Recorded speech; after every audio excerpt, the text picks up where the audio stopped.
Evangelio de hoy miércoles 13 de agosto del 2025. Lectura del Santo Evangelio según San Mateo capítulo 18 versículo 15 al 20. En aquel tiempo, dijo Jesús a sus discípulos: Si tu hermano peca contra ti, repréndelo estando los dos a solas. Si te hace caso, has salvado a tu hermano. Si no te hace caso, llama a otro o a otros dos, para que todo el asunto quede confirmado por boca de 2 o 3 testigos. Si no les hace caso, díselo a la comunidad. Y si no hace caso ni siquiera a la comunidad, considéralo como un pagano o un publicano. En verdad os digo que todo lo que atéis en la tierra quedará atado en el cielo. Y todo lo que desatéis en la tierra quedará desatado en los cielos. Os digo, además, que si 2 de vosotros se ponen de acuerdo en la tierra para pedir algo, se lo dará mi Padre que está en los cielos. Porque donde 2 o 3 están reunidos en mi nombre, allí estoy yo en medio de ellos. Palabra del Señor. Gloria a ti, Señor Jesús.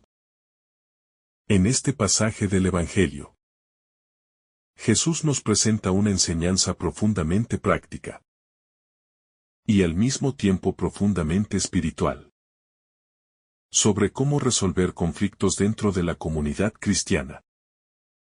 No es un simple consejo de convivencia, sino una auténtica pedagogía del amor que busca preservar la comunión y la paz. Él habla de cómo actuar cuando un hermano peca contra nosotros, pero lo hace desde una perspectiva de misericordia y no de venganza. Este texto no es una invitación a señalar culpas para humillar, sino una guía para rescatar, sanar y reconciliar. Lo primero que Jesús dice es que, si tu hermano peca contra ti, vayas y lo corrijas a solas. Esta instrucción ya nos revela un aspecto fundamental del corazón cristiano: la discreción y el respeto por la dignidad del otro. La corrección no debe hacerse para exhibir, sino para ganar al hermano.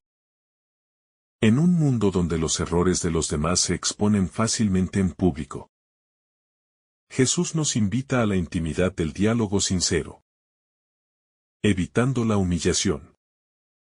Es como si nos dijera: no dejes que el orgullo o la ira sean tu motivación, deja que sea el amor. El hecho de que la corrección sea a solas no es un detalle menor. Implica proteger la reputación del otro, preservar su honra y facilitar que él pueda reconocer su error sin sentirse atacado. Cuando un hermano siente que le hablamos desde el respeto y el cuidado, es más probable que se abra a la verdad. Este modo de proceder refleja el estilo de Jesús, que muchas veces sanaba y perdonaba en privado, mirando a la persona con compasión y no con desprecio. Pero Jesús también sabe que no siempre el primer intento de diálogo da fruto. Por eso añade que, si el hermano no escucha, debemos llevar con nosotros a 1 o 2 más, para que todo se resuelva con testigos. Aquí no se trata de buscar aliados para presionar, sino de contar con la objetividad de otros que puedan confirmar los hechos y ayudar a encontrar la reconciliación. En otras palabras, se amplía el círculo, pero todavía con el objetivo de restaurar, no de condenar. Esta etapa de la enseñanza también nos recuerda que el cristiano no vive su fe de manera aislada, sino en comunidad. Resolver un conflicto no es solo un asunto privado. Cuando hay un daño que afecta a la vida fraterna, involucrar a otros, cuando es necesario, ayuda a que la verdad sea reconocida y la justicia se combine con la misericordia. De hecho, muchas veces, un tercero puede ayudar a bajar la tensión y facilitar que ambas partes se escuchen. Si aún con la ayuda de otros, el hermano persiste en su error y no quiere escucharnos, Jesús propone que lo comuniquemos a la comunidad. Aquí el término iglesia tiene un sentido concreto. El conjunto de los creyentes reunidos. La autoridad eclesial que custodia la comunión.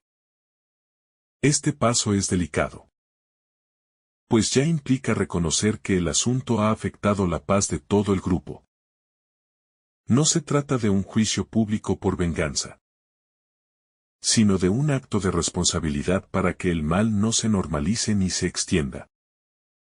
Sin embargo, incluso en este momento, la intención sigue siendo ganar al hermano, no perderlo. Jesús no propone la exclusión como primer recurso, sino como último paso. Cuando la persistencia en el pecado rompe gravemente la comunión, el hecho de que él diga trátalo como un pagano o un publicano no significa despreciarlo, sino reconocer que necesita conversión. Recordemos que Jesús amaba y buscaba también a los publicanos y paganos. Así que esta frase no es licencia para odiar, sino una invitación a seguir orando y esperando por su regreso al camino. El pasaje también incluye una afirmación muy profunda. Todo lo que aten en la tierra quedará atado en el cielo. Y todo lo que desaten en la tierra quedará desatado en el cielo. Aquí Jesús entrega a la comunidad el poder espiritual de discernir y actuar en cuestiones que afectan la fe y la comunión. Este poder no es un privilegio de dominio, sino un servicio de unidad y sanación. Lo que la Iglesia hace en este espíritu tiene resonancia eterna, porque está unida a la voluntad de Dios.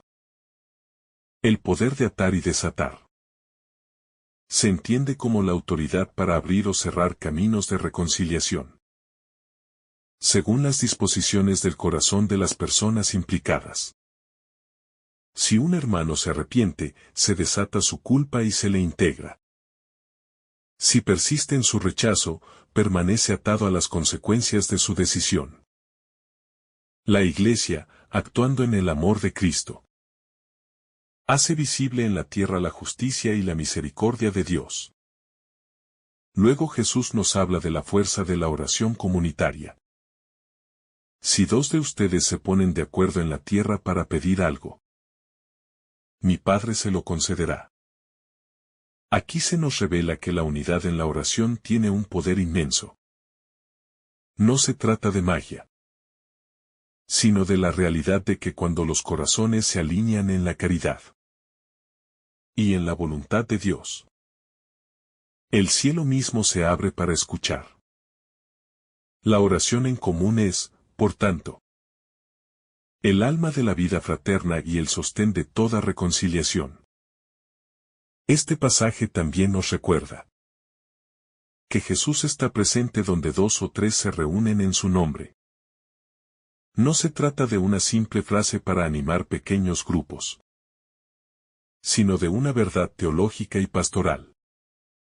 La presencia viva de Cristo se hace real en medio de quienes buscan amarlo y obedecerlo juntos. Esto significa que todo proceso de corrección, de reconciliación y de oración comunitaria no es solo un acto humano, sino un espacio donde Cristo mismo actúa. La enseñanza de este Evangelio nos desafía a revisar nuestras actitudes frente a los conflictos. Muchas veces preferimos el silencio cómodo que evita el enfrentamiento. O al contrario, reaccionamos con dureza y sin misericordia. Jesús nos ofrece un camino diferente, que requiere valentía, paciencia y sobre todo amor. La corrección fraterna es un acto de caridad porque busca el bien eterno del otro, aunque pueda ser incómodo en el momento. También es importante notar que Jesús no dice si tu enemigo peca contra ti, sino si tu hermano peca contra ti. Esto recalca que estamos hablando de personas. que forman parte de la misma familia de fe. Unidas por el vínculo del bautismo y el seguimiento de Cristo. La herida causada por un hermano duele más. Pero también nos compromete más a buscar la sanación. La indiferencia no es opción cuando el amor fraterno está en juego. Este pasaje nos ayuda a comprender que la unidad de la Iglesia no es automática ni se mantiene sin esfuerzo. La comunión se cuida día a día, con gestos concretos de perdón, corrección y oración. Cuando un conflicto no se afronta con el Espíritu de Jesús, se corre el riesgo de que las divisiones se profundicen y la misión de la comunidad se vea debilitada. Por eso, cada paso que indica Jesús tiene un sentido profundo y no puede saltarse sin consecuencias. En la vida cotidiana, aplicar estas enseñanzas implica desarrollar una gran humildad, tanto para corregir como para ser corregidos.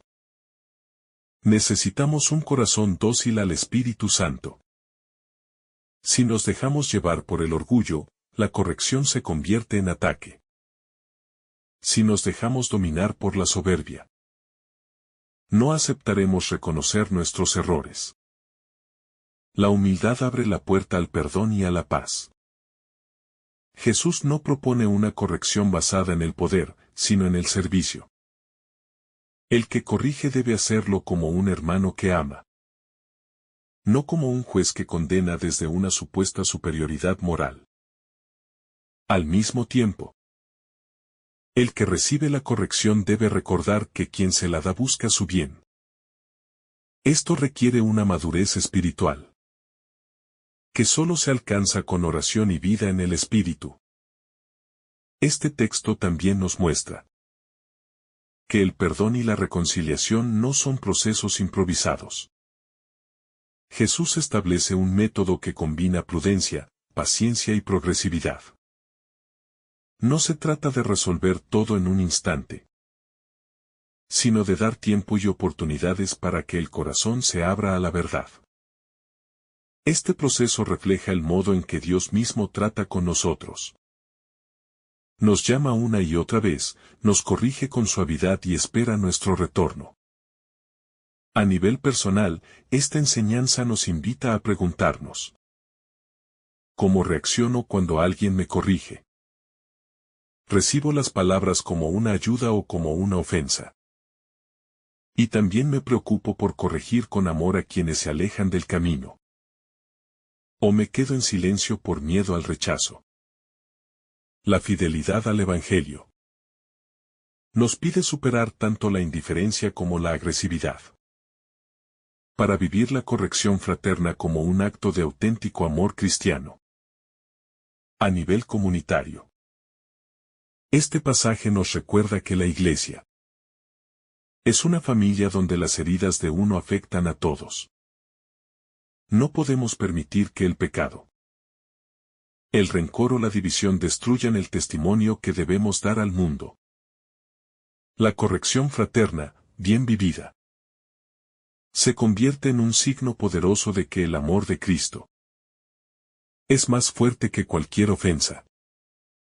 En definitiva, Mateo es un manual de comunión. Nos enseña a cuidar a los hermanos, a no dar por perdido a nadie, a actuar con verdad y caridad, a orar juntos y a confiar en que Cristo está presente en medio de nosotros. La Iglesia que vive esta enseñanza se convierte en un verdadero signo del reino, donde la justicia y la misericordia se abrazan, y donde cada herida encuentra el camino hacia la. Jesús sabe que las heridas en la comunidad son inevitables. Pero también sabe que, si no se tratan correctamente, pueden destruir todo el tejido fraterno. Por eso, al enseñarnos este proceso de corrección, nos está dando una medicina preventiva contra el rencor y la división.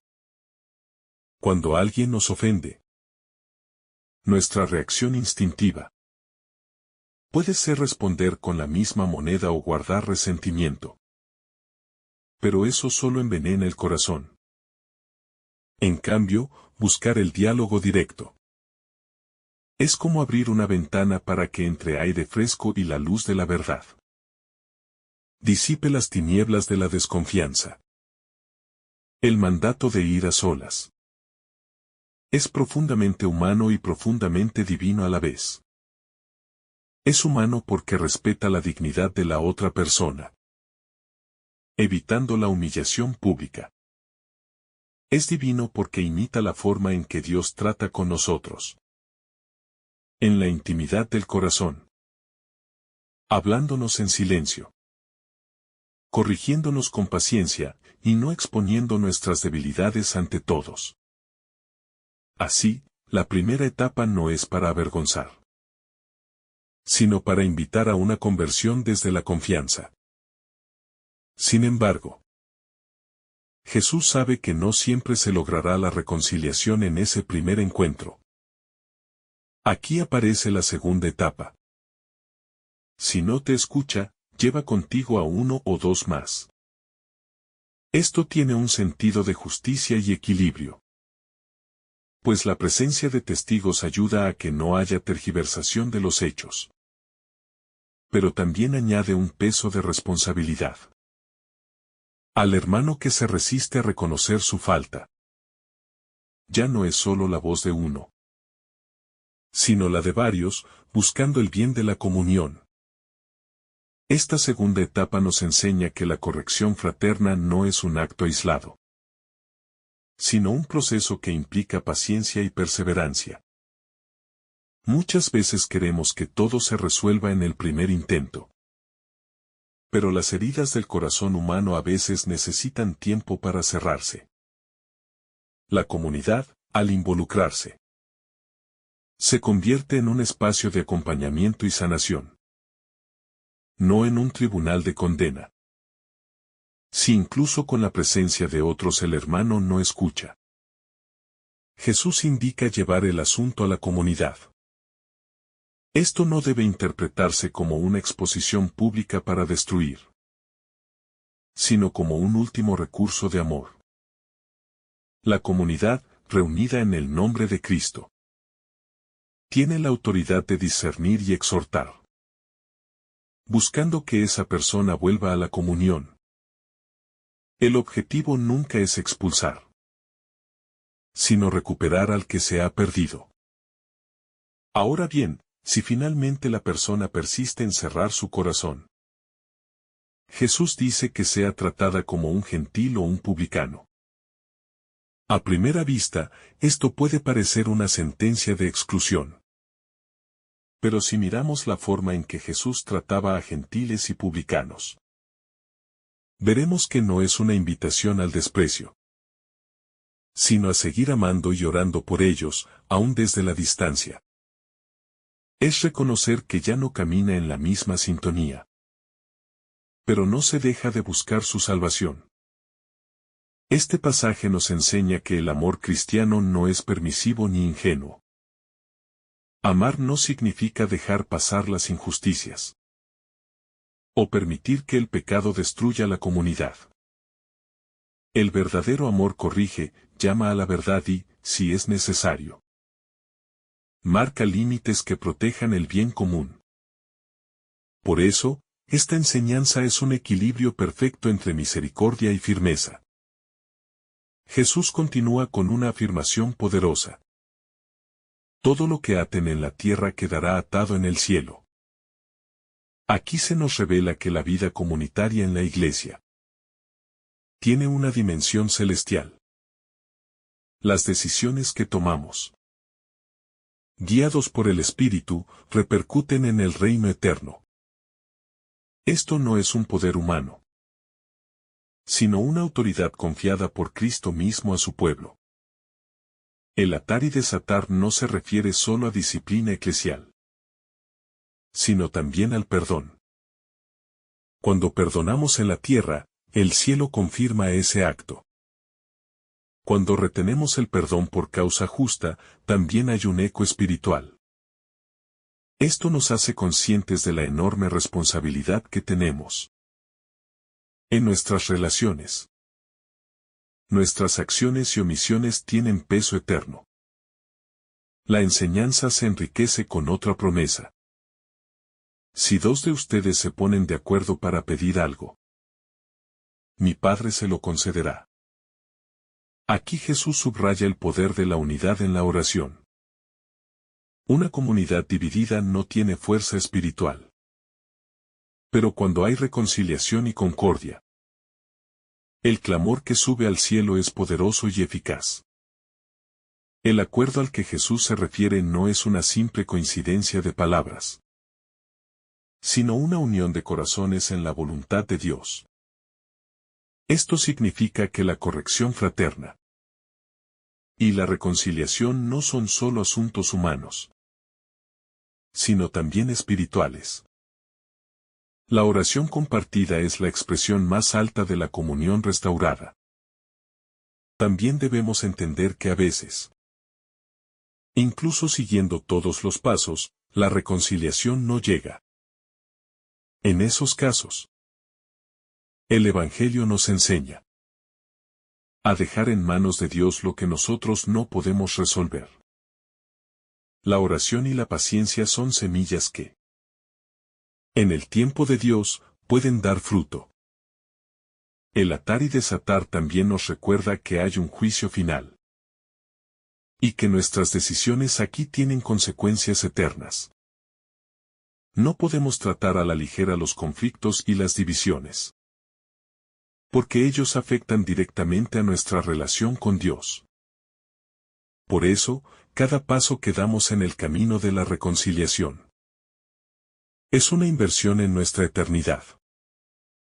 No se trata solo de evitar problemas, sino de vivir de manera que, cuando estemos ante Dios, podamos escuchar: bien, siervo bueno y fiel. La promesa de que Jesús está en medio de los que se reúnen en su nombre es también un consuelo para quienes trabajan en la pastoral, en la vida comunitaria o en familias que buscan vivir la fe. No están solos. Cristo mismo respalda cada esfuerzo por mantener la unidad. En definitiva, este pasaje es una guía práctica y espiritual para vivir el mandamiento nuevo del amor. No es teoría, es un plan de acción que, si se aplica con sinceridad, transforma comunidades enteras. Amar como Cristo nos ama implica aprender a perdonar 70 veces 7. Pero también implica ayudar al hermano a no permanecer en el pecado. La corrección fraterna es, en ese sentido, una de las formas más puras de amor. Así, este texto nos desafía a ser artesanos de paz. Personas que no alimentan divisiones, sino que las sanan. Que no guardan rencor, sino que lo vencen con el bien. Que no huyen del diálogo, sino que lo buscan con humildad. Vivir esto requiere fe, porque no siempre veremos resultados inmediatos. Pero Jesús nos asegura que, aunque no lo notemos, Él está en medio de nosotros y está obrando en lo profundo de los corazones. La meta es clara: que nadie se pierda. Que todos lleguemos a la plenitud de la comunión en el reino de Dios. Cada reconciliación aquí es un paso hacia esa meta eterna. El Señor nos llama hoy a dar ese paso concreto. Ir al hermano, dialogar, perdonar, restaurar. No dejemos que el orgullo o el miedo sean barreras para vivir este mandato. Si Cristo nos reconcilió con el Padre a precio de su sangre, ¿cómo no vamos a reconciliarnos entre nosotros? Que este Evangelio nos impulse a ser comunidades vivas, donde la verdad y la misericordia se abracen, donde la justicia y la paz se besen, y donde cada encuentro fraterno sea un lugar donde Jesús, fiel a su promesa, se haga presente en medio de nosotros. Si esta reflexión te ha gustado, recuerda dar like, dejarnos tu intención en los comentarios y activar la campana de notificaciones, para que todos los días recibas estos mensajes. Te saluda tu hermano Francis deseándote un día lleno de bendiciones.